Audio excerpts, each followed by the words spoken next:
let's start talking technical. In the last section, we spoke a little bit about the goal or the plan that we were going to use to get familiar with Redux. First, we're going to get some starter application, then go into React, blah, blah, blah, somewhere along the line, Redux. In this section, I want to talk a little bit about step one, our tooling, or this sample application that we're going to put together by using some boilerplate project. I'm going to bring up a diagram on the screen here, and we're going to look at exactly what's going to go on with this first application that we're about to make. So when we download this starter application in the next section, very shortly, we're going to get kind of a skeleton of a project. Something that just allows us to start writing React code without really having to know what's going on behind the scenes.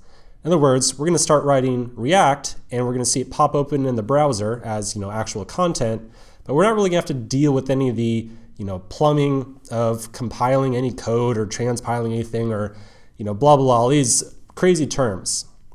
Nonetheless, I want you to have an idea of at least somewhat what's going on behind the scenes. In a future section, we're going to put together our own boilerplate project, but for now, we're going to start nice and easy. So let's take a look at this diagram. On the left-hand side, we've got a box that represents a bunch of project files. So we will be working on a couple files like, say, component1.js, component2.js, and so on. We also have libraries like React.js and Redux.js. So these are actual JavaScript files. They're JavaScript files that are written in ES6, or colloquially ES 2016, which is just a slightly different syntax of JavaScript. Now, no browser out there, or no browser really has complete support for ES6 just yet, and so even though we're writing ES6 code, we can't actually run it in the browser. If you're not familiar with ES6 or ES 2016, don't sweat it. We're going to talk at great length about what the differences are and what the difference between ES6 and ES5, which is vanilla JavaScript, is. Just keep in mind for right now that it's slightly different JavaScript.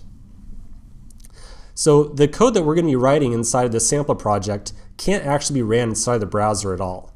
We have to first go through a tooling or transpile step. To transpile our code, we're going to be using a tool called Webpack, and it's going to be backed by another library called Babel, or Babel.js. The purpose of Webpack and Babel is to take this ES6 code that we're writing, this code that can't be ran in the browser, and to transpile it into something that can be ran into the browser. After Webpack and Babel get through, it's going to spit out a single file called application.js or main.js or app.js. The name doesn't really matter, but basically it's going to spit out a single file and says, hey, here's your complete application. Here's all that sample code that you were just writing, all inside of one JavaScript file, and it can be safely ran inside of a browser. So once we run our tooling and it transpiles all of our code, we're going to be running, or we're going to end up with a single JavaScript file that we can safely run inside of our browser. Again, we'll be putting together our own tooling pipeline here in a future section, but for right now, just know that as we work on this first project, we're writing some code, it's going to get transpiled, and then it's going to be ran inside of our browser. So with no further ado, let's continue in the next section where we'll install our boilerplate application.